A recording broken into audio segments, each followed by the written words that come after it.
Hi, welcome to Write More Light. My name is Sarah. I'm with the Midwest Writing Center. And on this web series, once a week, we interview somebody doing something cool in the arts. And once a week, we have a short writing lesson. During this month, during October, I have put together a series on writing voice because, well, we'll get to that in a moment.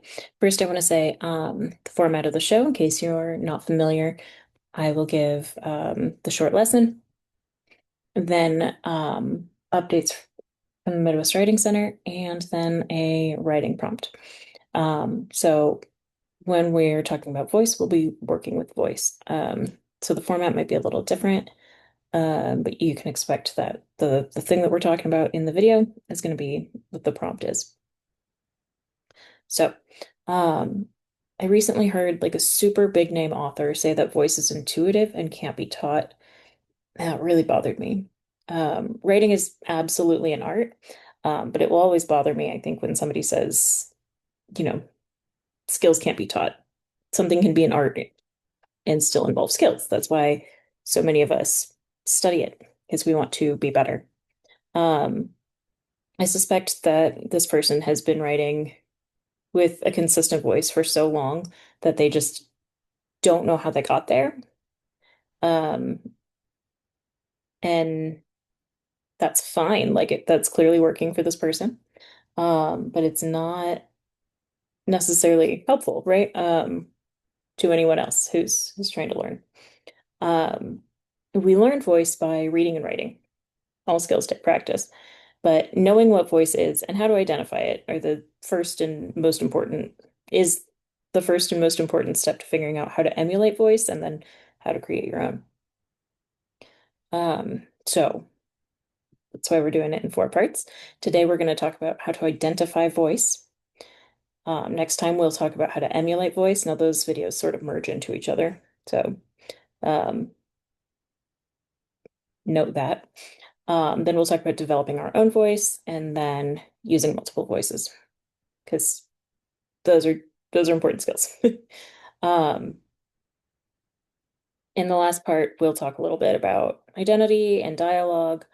Um, there are a lot of things that go into voice. We'll define it. We will get into it. Um, but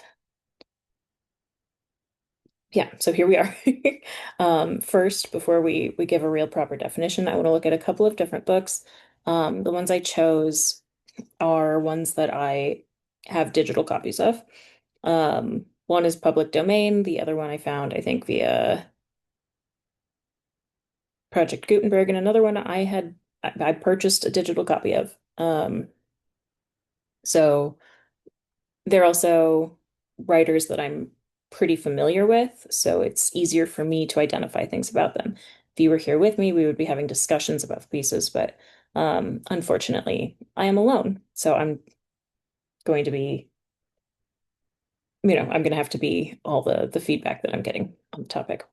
So I'm just going to read the opening paragraphs of each of these, and then I'm going to also show you a paragraph or so of my own work just to be like, see, I don't write like these guys. Um, do you write like those guys? Um, if you don't know Crunchy, this is Crunchy. So let's get into that. I'm going to screen share, but I'm going to screen share just one thing at a time to keep the chaos minimal on my end. Um, but it will add a few seconds or more. There we go. Um, yes, okay. We're going to start with what is this? The Great Gatsby. Okay. In my younger and more vulnerable years, my father gave me some advice that I've been turning over in my mind ever since. Wow, this just is not great for viewing, is it? Whenever you feel like criticizing anyone, he told me, just remember that all the people in this world haven't had the advantages that you've had. He didn't say any more, but we've always been unusual. but we've always been unusually communicative in a reserved way, and I understood that he meant a great deal more than that. In consequence, I'm inclined to reserve all judgments, a habit that has opened up many curious natures to me, and has also made me the victim of not a few veteran bores. The abnormal mind is quick to detect and attach itself to this quality when it appears in a normal person, and so it came about that in college I was unjustly accused of being a politician because I was privy to the secret griefs of the wild unknown men. Most of these confidences were sought. Frequently, I have feigned sleep, preoccupation, or hostile levity when I realized some unmistakable sign that an intimate revelation was quivering on the horizon. For the intimate revelations of young men, or at least the terms in which they express them, are usually plagiaristic and marred by obvious suppressions. Reserving judgment is a matter of infinite hope. I am still a little afraid of missing something if I forget that, as my father snobbishly suggested, and I snobbishly repeat, a sense of fundamental decencies is parceled out unequally at birth. And, after boasting this way of my tolerance, I come to the admission that it has a limit. Conduct may be founded on the hard rock or the wet marshes, but after a certain point, I don't care what it's founded on. When I came back from the East last autumn, I felt I wanted the world to be in uniform and at a sort of moral attention forever. I wanted no more riotous excursions with privileged glimpses into the human heart. Only Gadsby, the man who gives his name to this book, was exempt from my reaction. Gadsby, who represented everything for which I have unaffected scorn. If personality is an unbroken series of successful gestures, then there was something gorgeous about him, some heightened sensitivity to the promises of life, as if he were related to one of those intricate machines that registers earthquakes 10,000 miles away. This responsiveness had nothing to do with the flabby impressionability which is dignified under the name of creative temperament. It was an extraordinary gift for hope, a romantic readiness such as I have never found in another person, and which it is not likely I shall ever find again. No, Gadsby turned out all right at the end. It is what preyed on Gadsby, what foul dust floated in the wake of his dreams that temporarily closed out my interest in the abortive sorrows and short-winded elations of men. Whew, that was a mouthful. Uh, so hopefully you are developing some thoughts about what I just read or what you just read because I shared the screen. Um, you're thinking about the way, well, the narrator's name is Nick, the way that Nick speaks, um, ways that you would identify him just from a couple paragraphs. I mean, it's cool if you have read the book and you know it intimately, but you don't need to for this particular exercise. So the next opening we're going to look at, and I will tell you, I skipped like the intro of this book, is Breakfast of Champions by Kurt Vonnegut. Um, so this is chapter one. This is not the intro. Let me see if I can zoom in on this. Oh, I can. The last one was harder. This is a tale of meeting of two lonesome, skinny, fairly old white men on a planet which was dying fast. One of them was a science fiction writer named Kilgore Trout. He was a nobody at the time, and he supposed his life was over. He was mistaken. As a consequence of the meeting, he became one of the most beloved and respected human beings in history. The man he met was an automobile dealer, a Pontiac dealer named Dwayne Hoover. Dwayne Hoover was on the brink of going insane. Listen. Trout and Hoover were citizens of the United States of America, a country which was called America for short. This was their national anthem, which was pure balderdash, like so much that they were expected to take seriously. So I'm going to skip this because it's not the voice that we're looking at. But can I?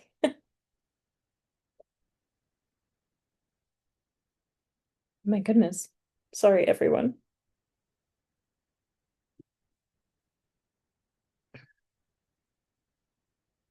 I don't know how to scroll. There we go. We got a double page spread now.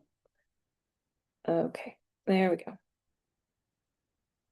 Um, there were 1 quadrillion nations in the universe, but the nation Dwayne Hoover and Kilgore Trout belonged to was the only one with a national anthem, which was gibberish sprinkled with question marks. Here is what their flag looked like. It was the law of their nation, a law no other nation on the planet had about its flag, which said, "The flag shall not be dipped to any person or thing." Flag dipping was a form of friendly and respectful salute, which consisted of bringing the flag on a stick closer to the ground than raising it up again. The motto of Dwayne Hoover's and Kilgore Trout's nation which meant in a language nobody spoke anymore, out of many, one. E pluribus unum. The undippable flag was a beauty, and the anthem and the vacant motto might not have mattered much if it weren't for this. A lot of citizens were so ignored and cheated and insulted that they thought they might be in the wrong country or even on the wrong planet, that some terrible mistake had been made. It might it might have comforted them some if their anthem and their motto had mentioned fairness or brotherhood or hope or happiness, had somehow welcomed them to the society and its real estate. If they studied their paper money for clues as to what the country was all about, they found among a lot of other Baroque trash a picture of a truncated pyramid with a radiate eye on top of it, like this. Not even the President of the United States knew what all of this was about. It was as though the country were saying to its citizens, in nonsense is strength. So I think this was written in the 70s, just a heads up. So again, hopefully you're thinking about the language Vonnegut uses here. Um, this is a third person narration. So already different from what we saw with first person narration in The Great Gatsby, in what Fitzgerald is doing with his narrator, um, Nick. Um, so okay, yeah, let's think about this. Oh, just accidentally zoomed in on my notes. Um, what makes these pieces different from each other? Maybe I should pull them up, huh? Um, what makes them different from each other? First, um, let's see. Our first person narrator, our Gatsby narrator, Nick, he uses let's just do the thing, right? Um, he uses these really, really long sentences, right? That's a sentence. That's a sentence. I don't even know where this sentence is. Okay, here. So this is like a really long stretch of page. No page in a book is this wide, and no sentence is less than a line. I mean, these are really long sentences. So that's one thing. Um, he's really, really descriptive in his sentences. I would say it feels a little bit like so this is how we're meeting this character, right? The narrator. This is how we're meeting the narrator, and this is how he introduces himself to us. So it feels a little he's giving us some background information for whatever reason he thinks is important, but he's also a little defensive. These sentences go on and on to explain something. I would also say for me, it isn't super, I'm not super engaged, right? I'm saying, now granted, I've read this book several times. I'm not saying it's a boring book. Um, but I'm not super engaged. What I have right now is it's not tangible, right? It's this guy sort of explaining a philosophy to us. So I don't have much to work with, right? He's not telling me about a place or a person. Well, he's telling me about himself a little bit, but there's no grounding here for me to hold on to until he says, except Gatsby. But even then, he keeps these really long winding sentences that don't necessarily give me details about anything tangible, anything real. He compares Gatsby to other things. Um, no real details in here, right? Lots of beautiful, long ideas. And I'll say that that is significantly different from what I see. Granted, I chose these two things. From what I see, sorry, I was going to do that thing that I did before and just messed everything up. Um, okay. In Breakfast for Champions, he has really short sentences, mostly. Um, I mean, these lines are 1, 2, 3, 4, 5, 6, 7, 8, 9, 10 words long. And some of his sentences are shorter than a line, right? Um, he's funny, and I cannot teach you how to be funny, but I can recognize it. Um, he's right off the bat saying, "Here's what this is about, and I'm going to give you a brief little description of the people. They are lonely, they are skinny, they're fairly old, and they're white men, and they are in a location that's dying fast." Every part of that was a tangible thing. I can now imagine these two people in my mind, and I can see a planet and whatever it is that I imagine a planet to look like when it's dying. Cool. Then he says, "Okay, here is this person, and here's some information about him, and looks like we're going to get some information on how the story is going to end. And here's the other guy, and some information about him. This adds some intrigue. This guy is on the brink of going insane." And then he does a little diversion, but he's got so many of these small sections, so they go really fast. Um, to give us, and what I do enjoy about this is he's giving us context about a world, about a country, about a setting in which we are living, right? Assuming we read this when it comes out. And we're like, where's he from? Indiana, I think. We're like sitting in Indiana, reading the story in Indiana in the same year that it was written. And we're like, oh, you're explaining this to me, but he explains it funny. He's like, here's the flag. And this flag has rules, by the way, which is unusual, by the way. Again, these sentences are super short. They add a ton of context. Like these are very, very different writers. Just right off the bat. They have entirely different styles. And I will say, voice and style and voice and tone, they get gathered together pretty often. Um,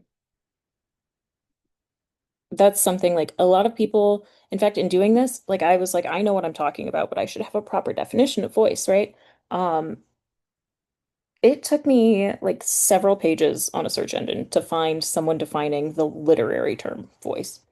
So real quick, I'm going to share just this working document, and I'm going to fill it in. Long sentences, meandering on on ideas, um, waits to bring up the topic of, waits to bring up the reason he's giving us so much information until the very end. But then he doesn't give us context for that either. I don't, I'm trying to use terms that I can like really, that are really useful. Like I want to say he has flowery language, but then then I feel like I have to say, well, what does flowery mean? I mean, it has extra words, extra description. So lots of descriptive language. But again, it's all about ideas. Uh, First person background info given on the narrator and his social history. So then, Breakfast of Champions, we have super short sentences. Um, See, and when I say it's funny, I want to be able to say, okay, well, what makes it funny? Um, what makes it funny is uh, choice of language is casual, really like the way I want to say vernacular, but conversational, but also includes surprising off-color descriptions. Cool. That's true. I figured out the words for it. Um, Immediately gives physical descriptions. I could have been doing this while I was saying the words. No, maybe I'll just do the note taking after. Um, Okay. So we looked at what makes these things, these two books, these two opening passages different from each other. Um, would we ever confuse them with each other? Like, would I, if this is all we know about either author, would you would you ever think one had written the other thing? I don't think so. Um, and I think that the reason for that is because of the voice. Here's what I'm going to define voice. It's the tone and diction and personality conveyed by the narrator. Voice is pretty much always going to be about narration. Sometimes we'll talk about a character's voice, and then that's really just talking about the words the character uses. Voice shows the reader how this person sees or moves through the world, gives us a lot of information about their background. Like we know about Nick Carraway that one, he thought it was important before he told this story. He thought it was important to tell us that people tell him secrets. Um, that gives us some information about what's to come. Yes, but it also says he didn't feel comfortable telling the story without background info. And he took a pretty good amount of space to give us that background info before telling us anything else. We know that he is talking sort of around what he's talking about because he could not get to Gatsby, which was once he said Gatsby, who this book is named for, we were like, oh, okay, I'm reading about Gatsby. This story is going to be about Gatsby. I mean, supposing we hadn't seen the cover of the book. Um, so he spent probably a page or two, right? Because who knows how that converts to a page, um, talking around the fact that he's telling a story about Gatsby. So yeah, these are things that we then know about our narrator, Nick Carraway. He's not eager to get to the point.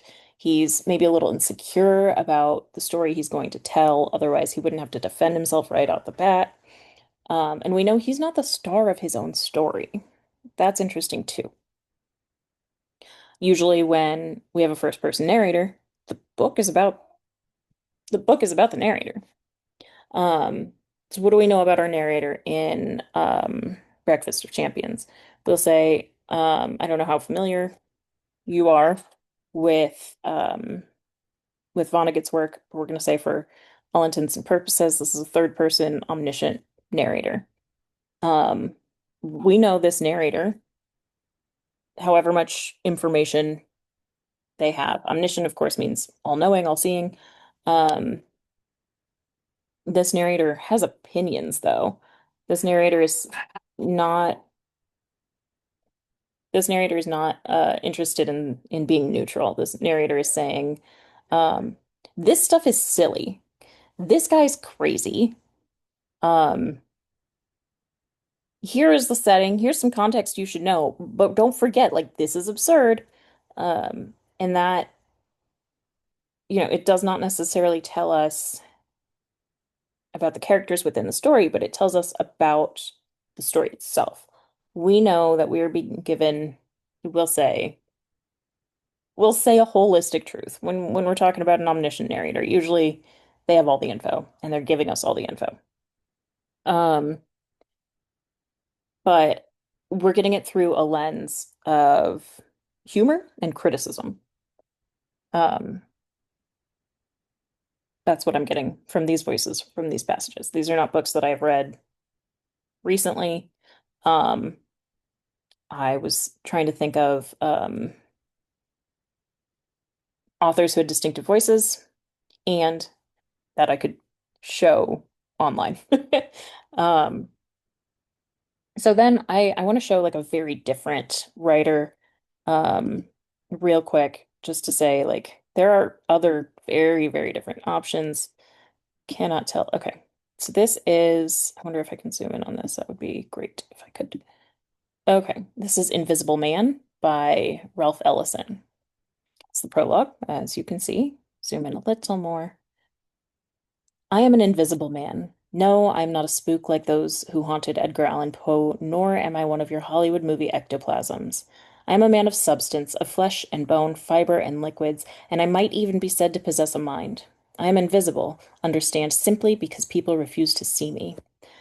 Like the bodiless heads you see sometimes in circus sideshows, it is as though I have been surrounded by mirrors of hard, distorting glass. When they approach me, they see only my surroundings, themselves, or figments of their imagination. Indeed, everything and anything except me. I'm going to just read a tiny bit more. Nor is my invisibility exactly a matter of a biochemical accident to my epidermis. That invisibility to which I refer occurs because of a peculiar disposition of the eyes of those with whom I come in contact, a matter of the construction of their inner eyes, those eyes with which they look through their physical eyes upon reality. I am not complaining, nor am I protesting either.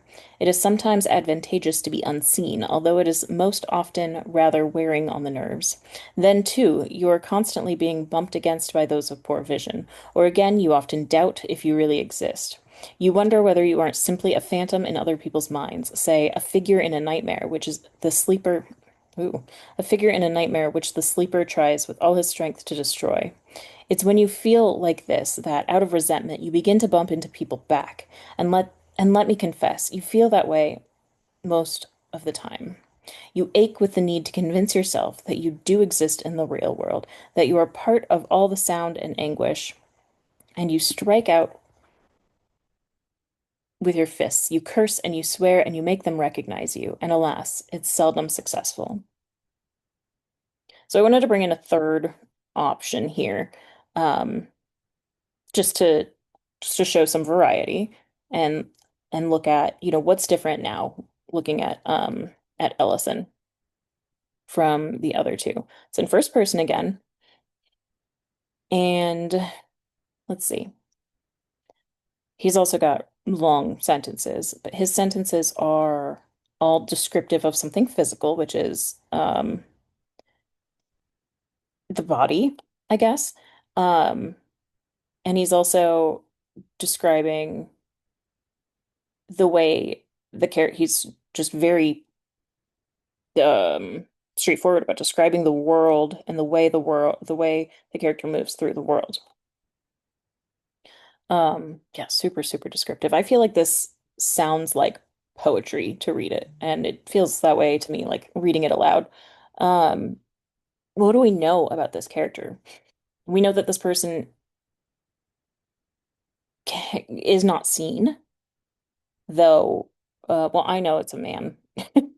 We know this character is not seen despite being a physical human being. Um, we know that um he's really frustrated with not being seen, and that going so long being unseen is, yeah, made him angry, made him frustrated. I guess that's kind of all we know in this moment. Um, I think we can guess that there's some figurative language going on here. Um, I haven't read this book in a long time, but it is really important to me, so I feel like I've got a little extra opinion here. I feel like we can assume though from it's a matter of the construction of their inner eyes, the eyes with which they look through their physical eyes. Um, that sounds to me like metaphor, right? Um, it's the way that these people see the world, not the physical world, but the world that renders him invisible. And that, I guess that alone kind of makes this voice, this narrative, this narrator, very different from the others because um, the other characters are not being acted upon and they are not speaking figuratively. Okay. So voices conveyed in speech patterns and in how one uses punctuation and grammar. Yes. When we talk about dialogue, we talk about the natural ways in which one speaks, but when people write narrative, for some reason, we often move into something we call writer voice. We get dry or like, I want to say fancy, formal. I have notes I could just read. We get drier, we get more formal, we might get more academic. we say however instead of though. Like I like if I'm talking about something, I'll be like, oh, but. Um, yeah, not though, but. Um, and that's a thing. That's a really, really common thing. I think it happens to like everyone because we go through school learning how to write professionally or academically and remove ourselves, our personality from the piece. But when we're writing creatively, the personality is what we're here for. Of course, it depends a lot on what we want a narrator or speaker to convey. Um, like that has to be how we decide what this voice is. I would say both Ellison and Fitzgerald, I think they're closer contemporaries than the others. I'll have to look into that. Um, those two are both pretty formal sounding narrators. Um, like they're careful with their language. They're using their most academic, probably not their most academic, but they're using pretty academic, pretty traditional language, and they are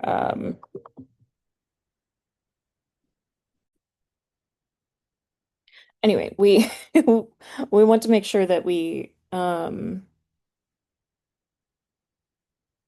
have a personality in mind. We want to make sure um we know who the character is when we're writing them. I mean, a period of discovery is great. Um, but yeah, when we're not doing this academic writing, our feelings, our personality, our differentness is what makes a narrator. Um, so yeah, make a note of that. What your narrator thinks, feels, believes, and where, how, when they grew up or currently live. Like these things really, really matter and will affect how they speak, how they see the world, how they present information. Like there's certainly narrators out there, who would, for whatever reason, speak more carefully when they're presenting information to an audience. Like maybe that narrator is aware that they have readers. Um, there are all sorts of things that make